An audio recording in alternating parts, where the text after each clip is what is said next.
Hey everyone, Coach Wheeler here. I want to talk specifically about what's happening with reaching in between the hurdles. I've got a video, a short one, of a young lady that's reaching in between the hurdles, and I want to kind of dig more specifically into that. Most coaches they try to fix what's happening in between the hurdles, but her reaching isn't about the lack of speed. It's about flawed mechanics, what's happening on top of the hurdle rather than what's happening after the hurdle. And that's where everything starts to break down. And you can see what's really costing her time. Actually, let's just put it up and we'll dig right into this.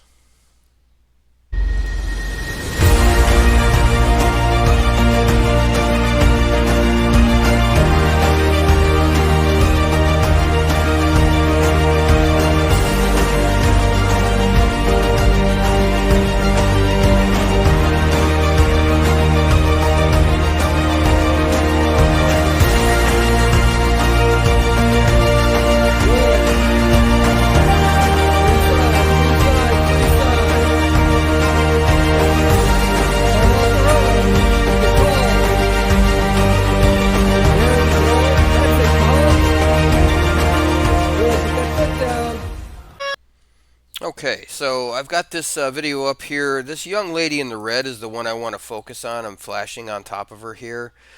She is in lane 4. She's going to be in lane 4, so she's going to be in this one here. So let's kind of take a look at a slow motion for her for her first 2 or 3 hurdles here.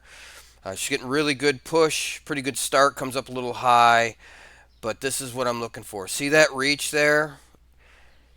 She keeps jumping. There's a little bunny hop in between here, and that's what most coaches are seeing, and they're trying to focus on what's happening in between that hurdle. But I want to focus on what's happening on top. And the reason why what's happening on top is affecting what's happening her off of the hurdle because she feels like she doesn't have the speed on top or past. And that's really what we want to look at. So again, we'll get her up to the hurdle here, and then I'm going to stop her. So this is going to be her chop step or her cut step before the hurdle. The first thing that we're going to notice here as she steps is look how far in front she is. The angst of a young athlete to feel like they're too far away, like they don't have enough speed to the hurdle, is really what's affecting that reach to the first hurdle. If she gets really good push and focuses on her first 3 steps and is nice and big out of that block, she's going to get herself close enough where she doesn't have to have that angst that she's not getting to the hurdle. But she's reached out in front, and when you reach out in front and have force impact in front of the hurdle, what ends up happening is you're too close to the hurdle and then the hips are going to rise. And watch that. See how high she is? Now that's what we call floating on top of the hurdle. And an athlete's normal reaction is when they float on top of the hurdle is to not press as much because they know that they're spending that time in the air. And look at, there is no press there. She's almost sitting down on top of the hurdle. So as she comes off of the hurdle on touchdown, she's in a really good position here for the most part. Ankle, knee, and hip and shoulder all are in line as she's coming off of the hurdle, and ideally that's really what we want her to have right here. And she rotates through, but she's really, really tall. And you know, you've heard me say this before. I want you to get tall off of the hurdle, but there should be a press off of there. She's not holding her press on top of the hurdle. And let me kind of show you here what I mean by a press and somebody that holds that press. Let's look at this young lady right here. Watch how she presses and she holds her press on top until she starts her hips start to fall off of the hurdle and then she opens up. That's what I'm talking about, holding the press. And you can see the difference. She's got that press there and she is actually falling back off of the hurdle, and that's eliminating a ton of speed off of that hurdle. So to regain the speed, when the eyes see that next barrier, which is going to be the second stick right here, what she's going to end up doing is reaching for it instead of sprinting after it. And that's exactly what's happening. And you can see that little bound step in between the hurdle. And I'll slow it down here But watch this bound that she gets in between. That's reaching right there. And she gets another one because she feels that she doesn't have the speed.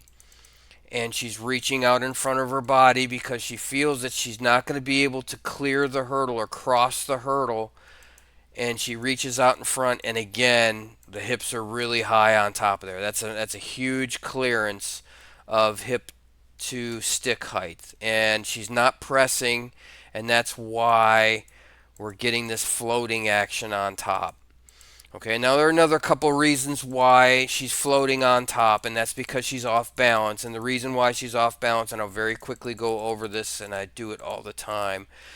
She's got her wrap arm up, but look at that freeze side. This hand should be at the thigh here, and she's got that hand all the way back here. Now there's an over rotation. It's a little difficult to see it on this screen, but there's an over rotation on top of the hurdle. And then when she comes down off of it, because she's tall and she's out of balance, she reaches across the opposite side to try to correct herself. And now her momentum is side to side up the track instead of straight up and down. And we want to have a linear motion, not a up and down motion. So let's kind of go over it in slow speed here. She reaches in front, pops up, floats, reaches for the next one, pops up, floats, reaches for the next one. And this is all has to do with what's happening on top of that hurdle. It has nothing to do with happening in between. She's reaching because she knows she should be faster in between. And that's the reason why she's reaching in between the hurdles. So hopefully that's helpful for some of you coaches and athletes that are out there that are wondering why they are reaching between the hurdles. There are a few times where it has to do with aggressiveness in between the hurdles and not being secure or confident that you can make it. And when you're in that position, your mind automatically goes, I need to get to this spot. And the best way to get there is for me to jump or reach to get to that spot. And that happens sometimes. But 95% of the time, it is going to be what's happening on top of the hurdle. And the mechanics on top of the hurdle are going to dictate what happens between, the same way as the start dictates where you're at in relationship of coming off of that first hurdle to get to the next hurdle. So we want to make sure that we're cleaning up anything that's happening on top of that hurdle, and then that way that speed will be there off of the hurdle, and you'll be able to just maintain or increase the speed in between the hurdles, and that will help the crossing mechanics itself.